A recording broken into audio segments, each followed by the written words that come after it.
pasal thavom sata bung som pathumna ziak tu ms rote riang von thai choi thinrim na le phu balak chak na atui hal kha an ni boka kalpon kalchak par hle a chon nu hera meu chuan ar thlor khuwa te ne na an in ri na ramri lui chu an thleng der to a e khai hei ramri lui kan thleng der to maya heta tang chuan ar thlor khuwa chu rei yak kal ani to love ti teu vaibel zuk te siam pa in mong te han hu ngila tuite po han inila a tha ange sekon valu pa thang lutan an ti chuan vom sa ta chu han room deuh mutin niamole alo ti ve luta chutian valu pa le vom sa tan cholan rot ta ka chuan ramri lui kama chuan an chol taria vaibel zuk te siamin tuya te chuan an hanin chia dai te te a enge mo chen an chol nu chuan kalan siam le ta a ar thlor lal ina po lal hen kho khup le amual kil upa te chu an thu hriat chuan a thong hle ani ti hriat takin an phok hle loma maninun hlutatlan cheta tlangwal enge mo za chuan sekon khuwa te chu rang savomale a thian ten an puya wanga an lo beile thu le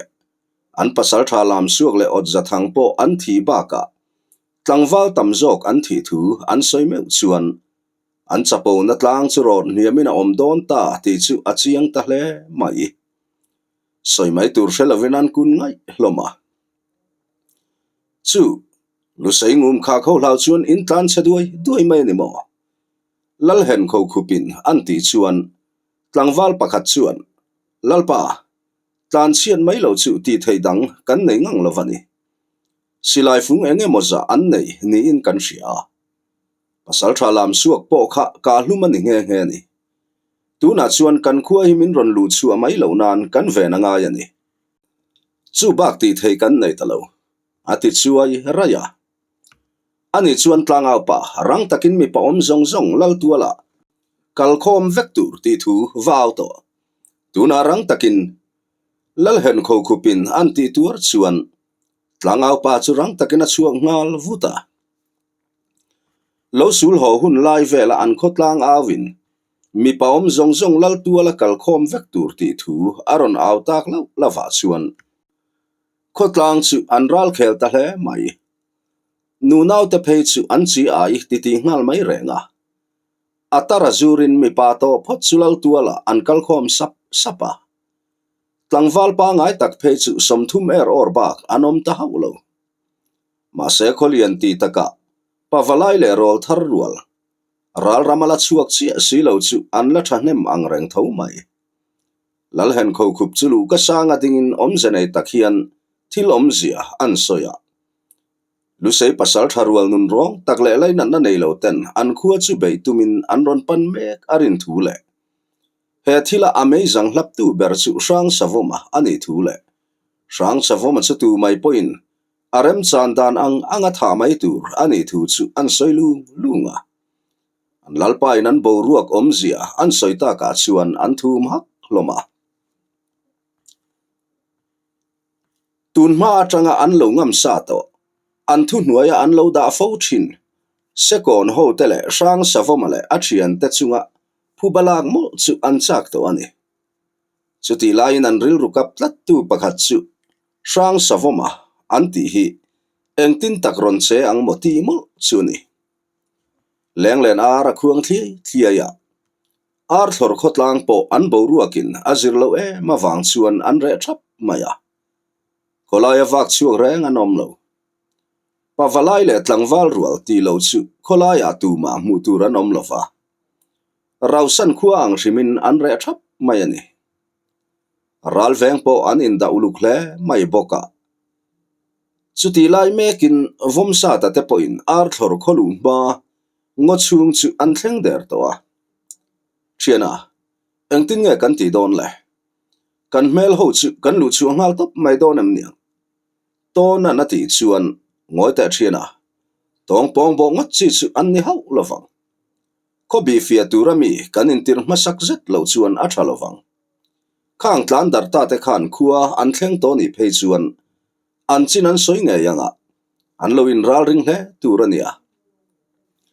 ral veng po an in da lovang ti tunga soi thei vom sa tan an ti chuan sekon valu pa thang lu ta chuan lo buk chil ngatin pasal tha ingai dan chu kapom zong takani maya nu thuri zuam ngot chi chu an ni hau lovang le alo ti ve chuara ani chuan ti hian lo omula khobi fia tur chuan ke ka han kalange ti pain vom sa ta chu atho vuta kolam pan chuan a kal ngal nula soitong khan vom sa ta hi enge moti tak hian a phuang in langma se sa le ral rel konga hi chuan asapui chatri zel maya ma se laklo taka aphoka chua palvai zongin buai thak ta kheni hot maya ral laka ero hlawom takani thum amani loka an kalto na ani awangin abuai lo hle maya thim hnuaya chuan thom dim taka chho zelin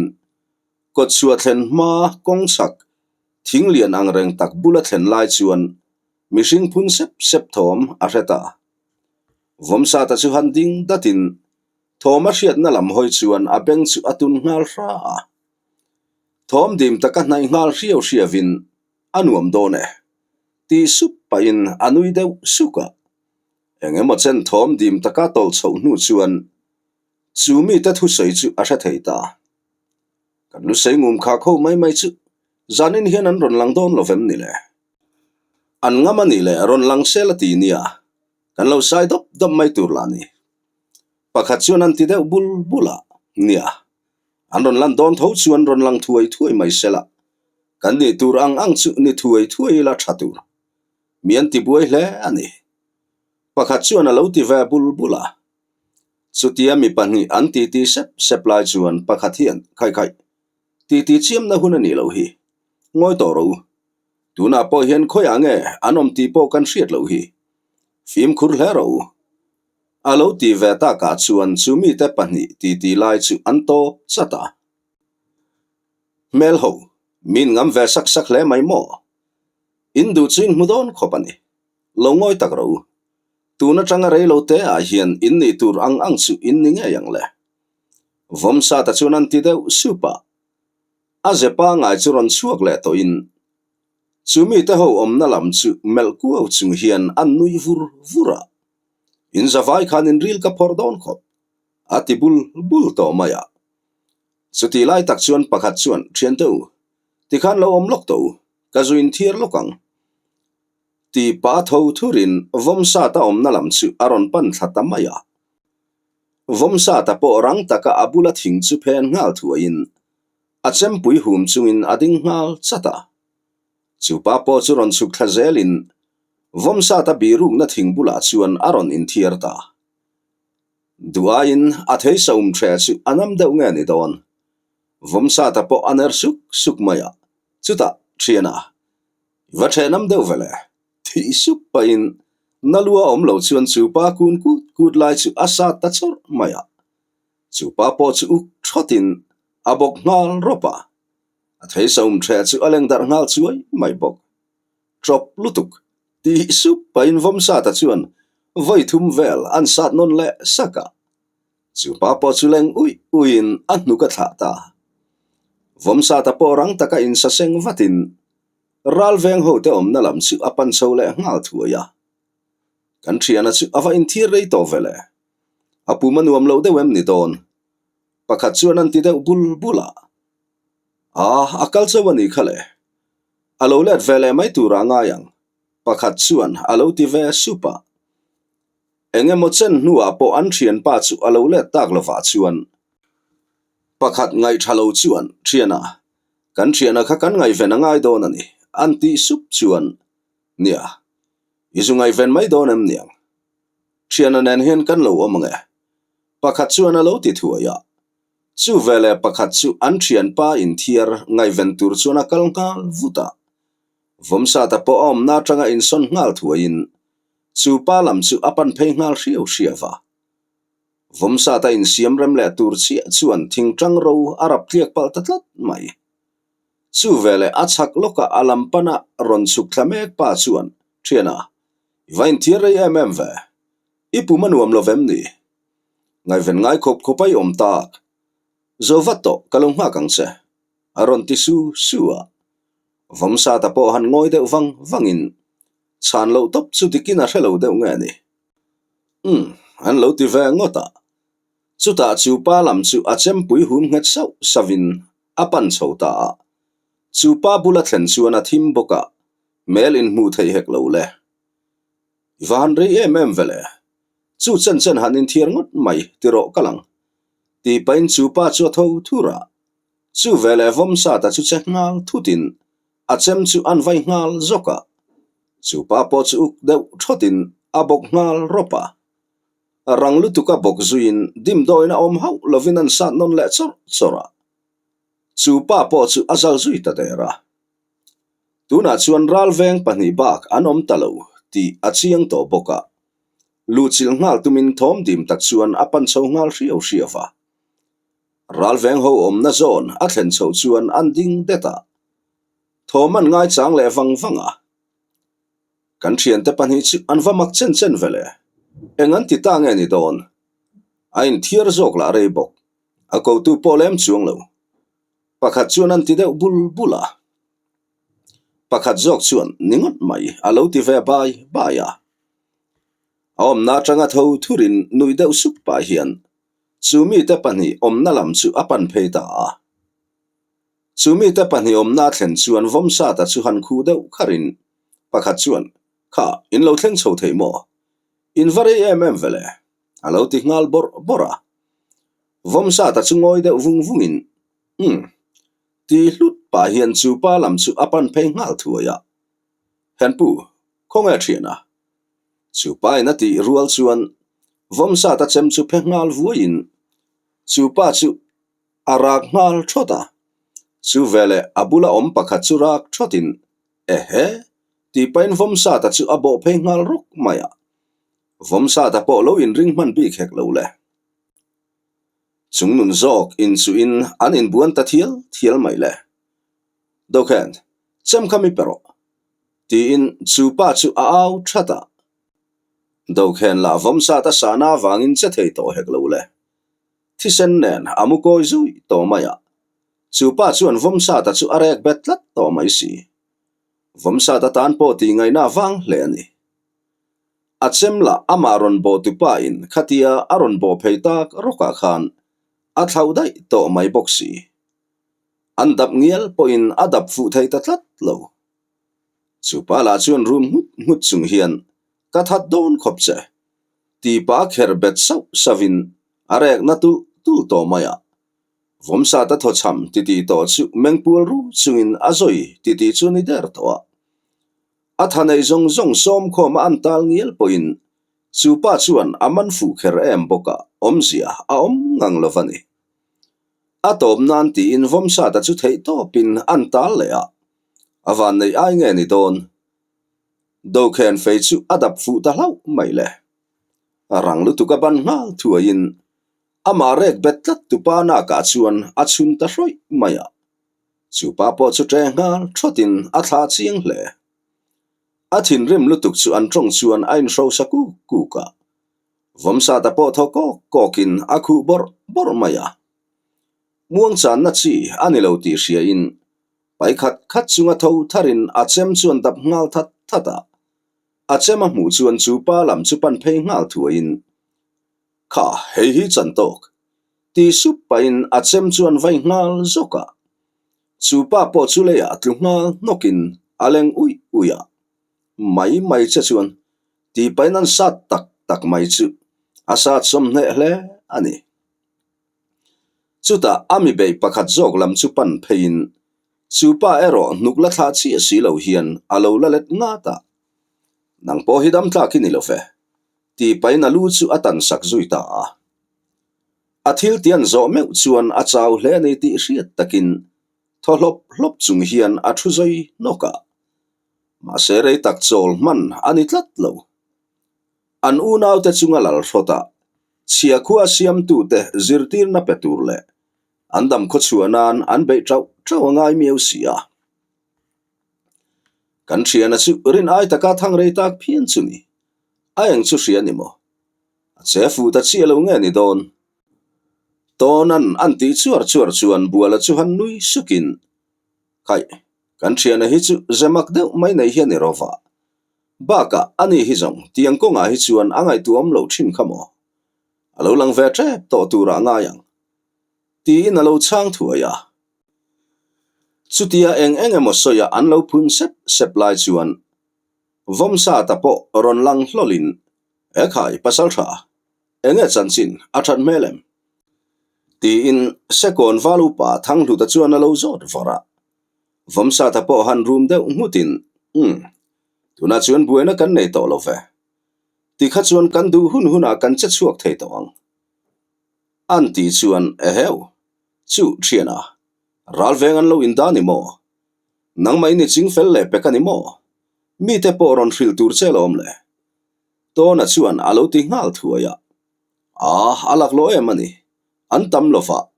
mi pali le kan nia khilai kot chua thlen ma kong chak zola khan an lo omalom le tuna chuan engki ma fel to vomsa ta chuan alo tiliam ve mai boka vomsa ta te in bethom chu sekon wal rual ta chuan an lo ngai thla thapa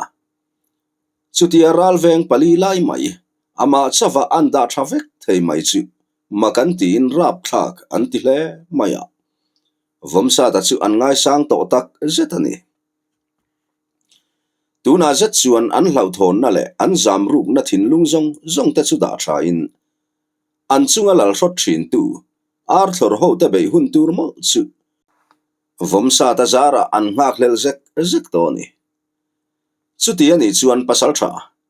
zan rei ngak lovin tuna hian kan lu chil nga lo mai don em niang sekon valu pa thang hlutan an ti le ta ka chuan vomsa ta chu han ngoi de wangin apoi lo khopang hei leng not ar ala khuang lo dewa ko chua kan han nga khotlai hretanga leng not ar khuan tika che chuak thei turin kan in buat sai ngal mai don nia chutin tlang walan tam to don lofa ma se chu tak chu kan film khur angai na chan tur chu ni nau pang thing noi fom rual le mai chia chenin siam an lek thei ani ti kan hriat renga ngai min bei tuma kan lam hoya siam lek reng chu dim hau lo tur chuti lo zong kan tor pha lel duania vomsa ta nan ti chuan vomsa ta thu sei chu an pom zo takni turani luan bu ngat hloma khaile naw teu kan pasal tha ten chutia o an po tak sia chuan kalzai re lang umiang valu pa thang hlutan ati ta ka chuan kot chua panin kal chuan siam ta chuti lai mekin len lunglal ina po lal thang kulale amual kil upa te chu an thu khom thapa an pasal tha te an du'a ya an ron rei tak viawa chuan an be dong ruang hle to maya kan pasal tha te chu engan ti ta nge ni don ni tun thleng an la ron thlen lo ni ka ngai lam hi a thalo lek to me kati upa pakhat chuan an ti chara ni kan pasal tha te chu be se ai chuan an ron tlai ta deuh chu ni lal thang kula point alo ti ve chara chuta upa pakhat chuan a vai bel paklut hlut pa hian kezong ka ngai ngam zan mai kati kan pasal tha te hilanau pang viu ma se karing khopania dam takin kan len lungtlang hi an ron kai le nge yang alo ti ve ta khawa chuan ani khom mai ni hetian han chuata ka chuan ngai tu hi alo na ve thin bokatin ani man tilo tura chuan nga yang lal thang kula nan ti le ta ka chuan an ngai chu a thatlang ta deuh nge ni bu ngat chungin vai bel an paklut hlut loma chuti lain vomsa ta te po ar thlor khokot chua lungdo a chuan ral thuam nen an ther fuk to vai bel beng khat zuk zo chung vel an thut meu chuan leng not ar a khuang ta thliai ya khaile thian teu tuna chuan kan huna thleng ta ral hlavin tu ma kan tlan chetur ani lofa thian te phat sanin kan hnung tol san tur ani heklo tu ma tla fal lovin a hu ho zelin ral kan boang pol ni in kan in thenanga pasal tha to na le vomsa tan min kai hruai sela tin kan pasal tha te kan ngai chang thiam don nia ti chuan lal in le zol bu kha amba saberin kan bitum ngal chatang valu pa thang hlutan an ti chuan vomsa ta chu handing hluain ani chuan han in thendar ngal zungila awa tha om ve atia ol ni a in thendarin an han in siam rem ngal zunga khaile thian teu lal chapo le nun rong pa ro rel na ti top tur chuan kalang o vom sa tan an ti chuan kho chung lam panin kalchu an siam ta nga la kho chung thlen don trep in po alang the to ang tia vom sa ta chu han ding datin to na chuan mel zuka thiana bualanen khan nang ni hian lal in lam pan ding nga lula kainin zol bu khi kan lu chil nga lang atula ni chuan in kha hal the hau suang cheu an ti chuan to na chu lo bu ngatin ola thiana phim khur takin o an ti sapa chuta thom dim taka cha chuak le ngal thuain an bitum tur lam ve ve chu an pan ding ngal chata Arthur zolbuk tuala chuan vom sa ta chu an ding khom thapa an che dan tur chu han soisa sa in then khat chuan zolbuk chu an hual ngal khapa Arthur valtela atam jok se kon in beina an thi zo to wangin ti tham om talo chu tum dang angin an thom po anatalo hlea engemaw soya phun deuh sap bak thom a om haulo engemaw chen an han nga le wang nu chuan Arthur val rual te po muturin puan an kai phar sapa an chevel chu thim china tanga han thlek vungin vom sa ta chu an nui suka ti khan han mu phar diai pon mai teu an ti deuh supa chutiang bokin valu pa thang hlutale to na te ho po thom dim takalal in lam chu pan thlazelin khoi a emo tran mun siamin an in rem fel thap to na le buala le sekon tlangwal pakhat chu zolbuk lama thom a om tika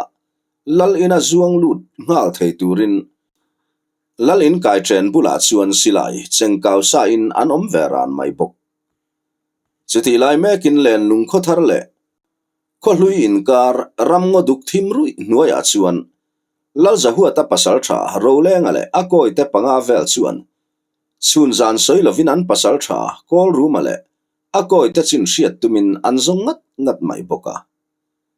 heng lai vel hi chu apil ril view to nia len lung khua tang phei kha chuan hlata kanito heng lai vela hi chuan an kho salo po ani thei tho boka hunin atlak chil deuh to bok nen an hnula a chiang lo ta deuh riu mai bok sia angai na tak po ka va hretalo em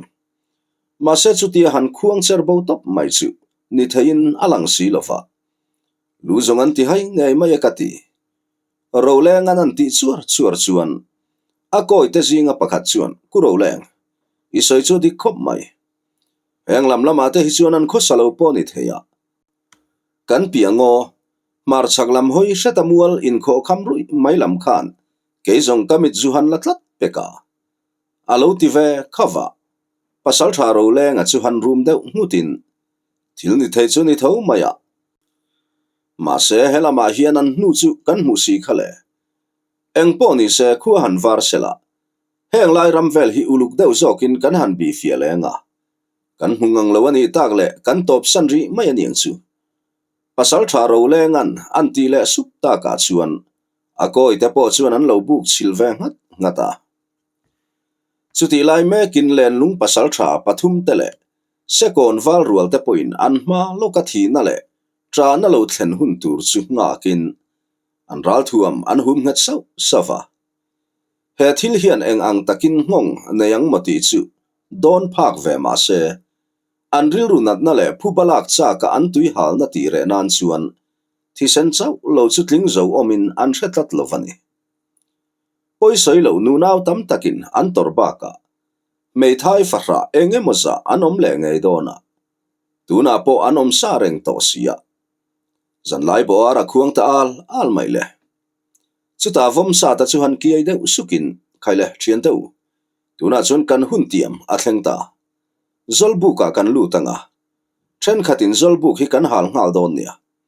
an ti chuan sekon val rual te po lo bu ngatin thom dim tak chuan zolbuk chu an pan phei ta Arthur val rual te po then khat chu an hnar kuk to ral veng an in da wangin an thla amuang ani ngei porin om ma sen be sei ang ngotin thila thleng om si lo vale bo bela chuan an silai an chuang far towa chuti lain zolbuk mei po amit lek towa ma se zolbuk chungero ala mu thei phian mai chuta le vomsa ta chuan e khai arthur wal rual te thoin hayam ni thoro u khai lu sei pasal tha rual te kan lo ka le an ti deuh that rual chuan a silai chu apuak ngal dura arthur tlangwal pakhat chu tho le ngai to lo turin amu hlenta chutia an be sei lo lutuk maya silai apuata dura chuan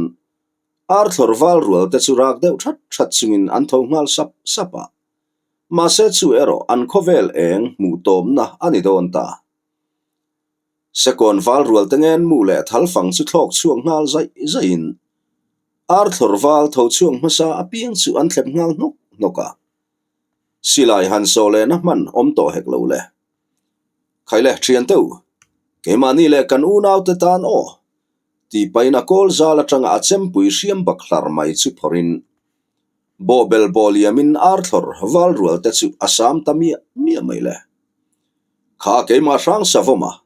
tia au lau lavin ama be tumaron bo masapi mai chu asa thlep ngal noka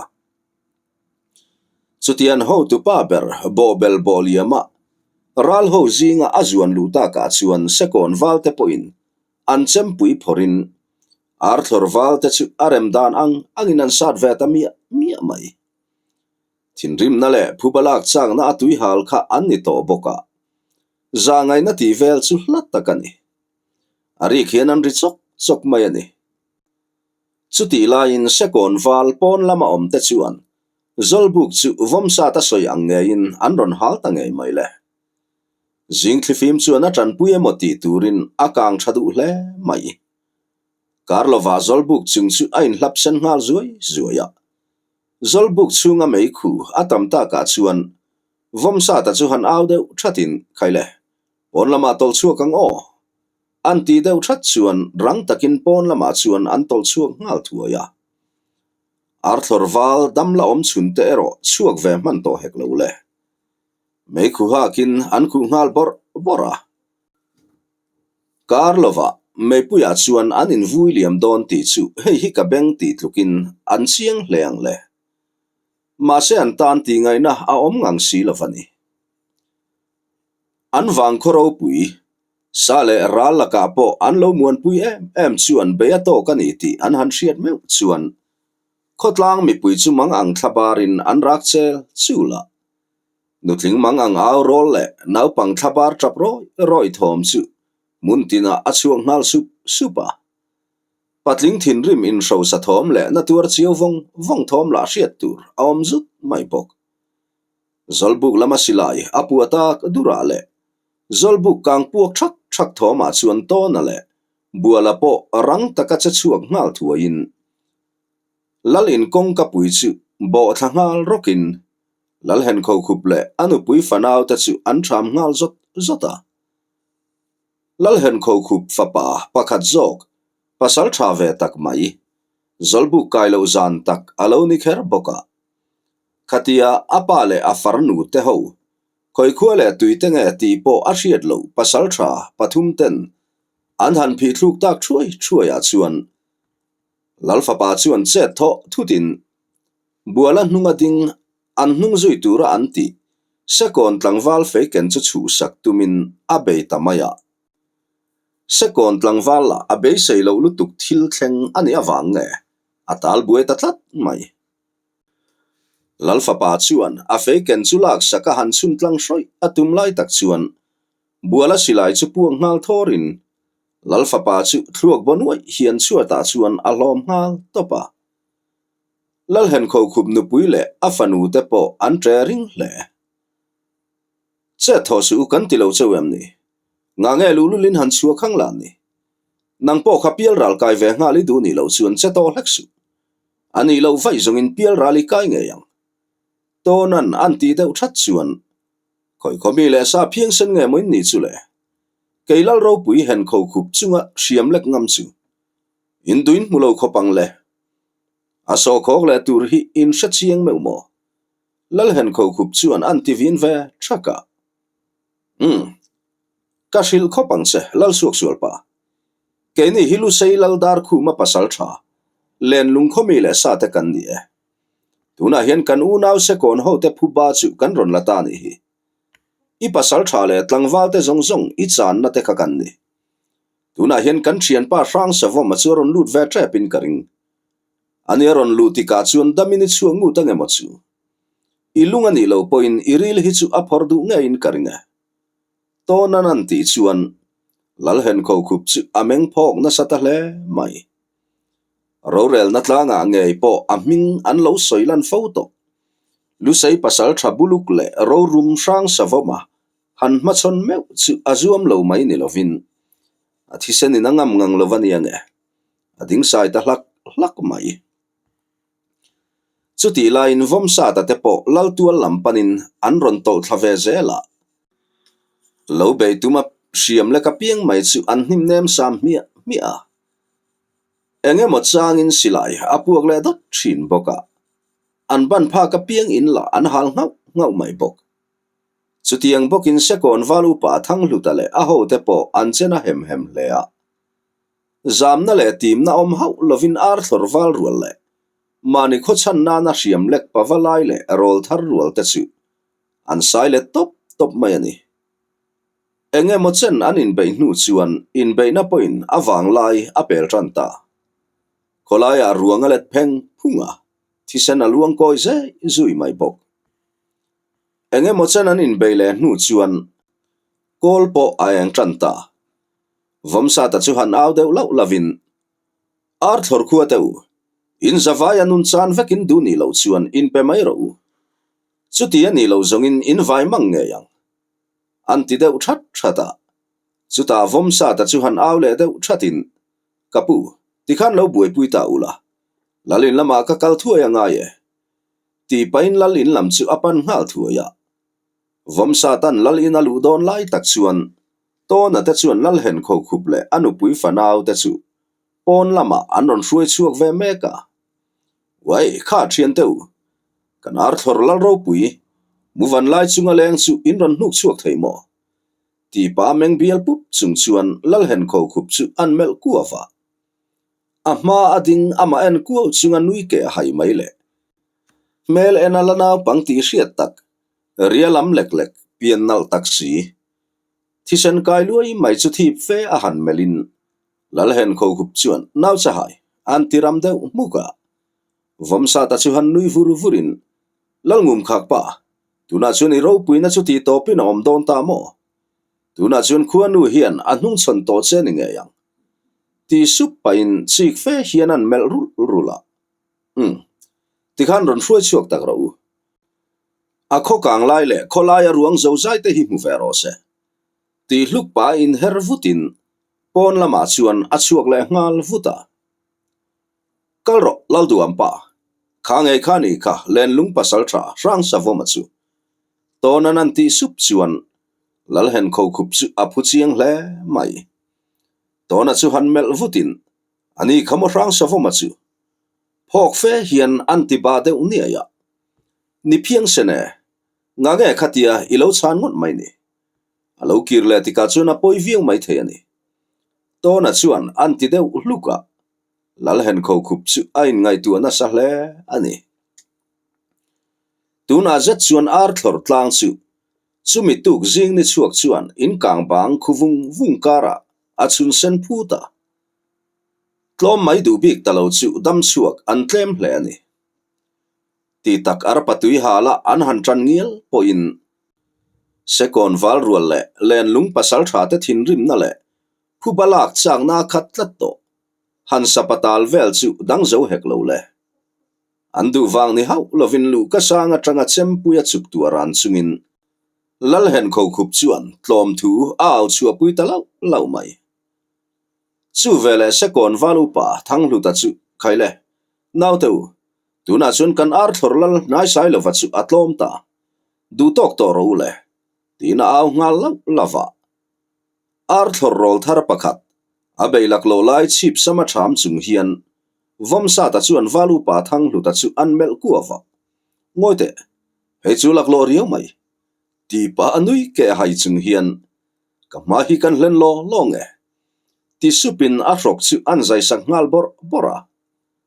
chu pa po chu thi sen chik puat chungin leya chuan atal kur ngal chara chulai vela om ar thlor khotlang mi pui te chu lo au thatin rap thak an ti hle ni nu nau te chulal tuala kalkhom ngal vekin rol thar le pavalai thi bang som vel chulal tuala chuan an thing thit tir thap boka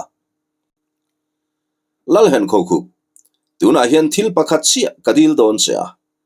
chu ole ai tin min chang theyang ma sei tong danin I thi le dam thu a hril hle don ani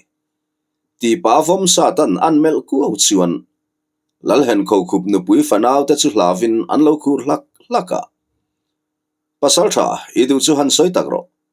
hen khokup chuan an ti khur deuh laka a tha e khati tur khani rengani ko khat lal mewinia ilulak mai hi kan tumber ani haulo ma se inun tlan nan chuan thil pakhat I tiangai don ani iro sum zong tu na hian ron la chuak rangro chui duem ani lo chuan tu na hian ilu hi katan ngal mai don ania ti pa han nui deuh sukin vom sa ta chuan lal hen kho khup ngonga chuan a chem chuan chuk tu ngal zata ahun laya lal ro puile ke kani in ti thin ani veinen tu na zong ngam lo chala chila nom ta a ro puina le amoi na zong chu hli thlakin a om mek chu ni sia chuta lal hen kho khup chu han ngoi deuh wangin nie pasal tha iduang chuan ni ro se khonga in kan nun chumin zu a hra mang seu an ti tham deuh triaka ole a tha e du than na dik takani ma se tun china chuan tu ma irun le to tur ani lo ba ka helai vela hian ompo in om to tur ani lo I khua hi rau san nga lang che idu ani chuan tuipui rala om mun I khuar mai ani ang chu len lung pasal tha te tlo po pha ka iom le ni vai zongin sala kan man to nge yang che chuan nang angin chia khua kan siam zui don lo che ke ni chuan chia khua kan ma mo ve lova kan du chu eng nam te po thamuang thin thi dia ya kho sakho dial hi ani midang terem thailo valal I shot man chu I mutani mai hi le vom satan anti le chuan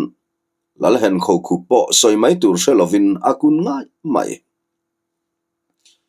eng po ni se inun tlan nan I ro sum ta chu vala chuak ro le sekon khuatela ka ichialak zong te po kharon choi chuak vekang che tonan anti ve tak luka chuan lal hen kho khup le amual kil upa pani chu in chung lama rang takatlan lut ngalin thul pani khat deuh tho hian lal hen kho khup ro sum ta chu an ron choi chuak luka banglaya sazukia silai po kha han la ngal ro buala chuan alo ti ve luka upapa kachurang takatlan lut le ngal thuain khurdeu hlak hian silai chu aron keng chuaka chu vele buala chuan khoi hetiang thil hi in nei ve zel angai lo ti hluk pai na lo phi thak sak ngal vata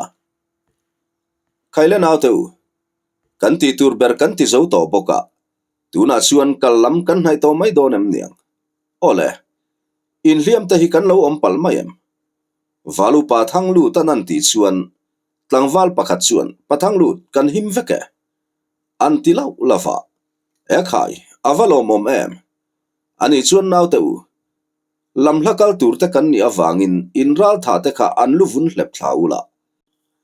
len lungpanin kal kan siam ngal don ani valu pa thang lutan an ti le ta ka chuan an nau te chuan an mi tha te lu vun chu an han hlep ngal zunga ti tur tul an ti zo chuan lal hen kho khup ro sum thanem tak nen len lungpanin kal an siam tapar para chuti lain sekon khua len lungpana kal ta te po kara zan khat an thang meu chuan an thleng thui to hle a kara zan khat an thang le meu chuan len lungram walchin an dai lu to mai don ani vomsa ta te po pasal tharual ti taka an chak pur hle maya pa mei zan ria chum hun vel ani meu chuan sekon an thleng le der to a khoram mai ani to wangin chol muang lovin an u nau te phang nge tum chuan an kal le ngal chara zan po soi lova an kal ngat ani zongin an phang nge po arin om chuti mek la in lal thang kula le amwal kil upa te po an be se ya an pasal tha te an lo thlen har ta ka chuan an mang ang rutak zet to a eng tiam malak tur nge ti ngai tu in an in ron khom sek to maya upa khuanga ero atha alamuang si se hle mai khai khai kan na va te chu engan ti karing haulo mai an enge movel wang mai mai ni karing ni ni khat nu a chuan ro pui takin an lo ho nge yang eng po ni se lahan nga ri photila avatra om ve ti paina vai bel chu an paktal tala nia ni chu ni ve tho mai eng em chun ti lo tura nga ila ma se pu khai lu ma soi manga khan ar thor chu khona mai an ni mel lo hle mai sia an ngai tu lo thei po an ni lo ve po kani to na pa chuan an ti deuh char chara lal thang kula chuan eng po ni se kan pasal tha te chu han ngak le phot mai la a tha mai ang mo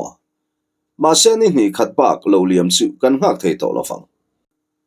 kan hun tiama an lo la thleng ta lo fo ani le an chin ngai ven tu rak kan kal angai don ani tin an thu rel chu ti top ta a zan po chol lowan kal par par ta ka chuan vomsa ta te po in an thian te chu an phak lek lek to a zan ma salaman riana mun chu tuk thuan bar hun bora chuan an thleng der to a chu ta tang chuan an thian te nu zela kalin an zui le tangat ngata enge mo chen an kal le nu chon nu hera chuan an phak ta a dam taka an hanin mule ta chu an hlim tlang hle mai lal hen kho khup ro pui na rot niama aro lu zong zong an ron lak sak vek ta ka chuan lal thang lu ran pui phei chu loma wangin abianga mittuya luang hia lani an chin te chu walu pa thang lu ta chuan han soi zar zarin len lung pasal tha te pathum che thodan an soi kai phei chuan sekon ho chuan ro pui an vati te reng em nula te phei chuan vomsa ta te ho chu an mel saki van to mai ani eng po ni se hei khuapo alatlai chelowa cholova kan kalzel zongin karlova sajuk ngo kan thleng to mai dona chuta tang chuan len lung chu rei yak kalangai to love vomsa ta nan ti chuan lal thang lu ran upui chuan chuti ani chuan ho teu kal sau sawangu len lung u naw ta kianga thlamuang thin thi dia ya om hlan anga le lom to e alo ti ve ta ka chuan zoi o in kal chu an siam le ta a naw noi ne na kal khan ni poka sak vut vuta kal thei ni hek lo le an be se ayat la ya sajuk ngo chu an in sir thleng ve ta rama tlangwal ho ten naw pang chaw zual deuh ta chu an han po ang lop lopa chutiang zela chol lova an kal le bek bek nu khovar ar khuana meu chuan len lung kot chu alung do chu an in sir thleng ve ta sekon ho te po an om na thar tur len lung khokot chua dam taka an han thleng ta chu an lom ve hle mai vomsa ta chu avai bel paktual tual chungan hun hla tak clear vau chung hian an nui deuh suk suka chuta tona na ka han ngok zavin thiana tuna chun kan wang khua kan thleng ta damero kan la dam sen lo chuani hi an ti deuh supa tona chu han phu deuh zukin eng aya chuan nge mukhati mi han ngok kherni azalom le sang savom lo ti mukin vomsa ta nui za chu rilovin anui dir le tlek tlek to a sekon valu pa thang lu ta po a om je she hleilovin alo bengong nui ve ngota thiana eng po ni se hlotling taka kan wang khua kan dai lu le mana bo hla han cham takro tonan anti sup chuan buala chuan ani don te take thian pa bo hla chu han cham takro ti in alo phul ve luta khai ke ni lovin valu pa thang luta hian han ti sela avatra zo kom ve ti pain vomsa ta chuan valu pa thang luta chu an mel kuwa khai khai ke ni ta chu ni ri lo ve pasal tha hei chu in tan liu liu ani ke ni te zong in za ngai na don be se local mai kan ni hi pem thar em po kan la ni phak lo hi mo valu pa thang luta na ti chuan vomsa ta chu han room de ngutin Seifa telen na tlanga hian pem hlui pem thar kan om chuang em ni. Kan za hian unaw vek kan ni hi mo. Ma sen ti tlat te chuan aniang chu. Ti sup pa in an ding hluaya. Angen mu chu hol chuak rakin. A hlo hlang chu an so le cha ta. Chuta bo hla chu cham ta. Chun zom zel tur.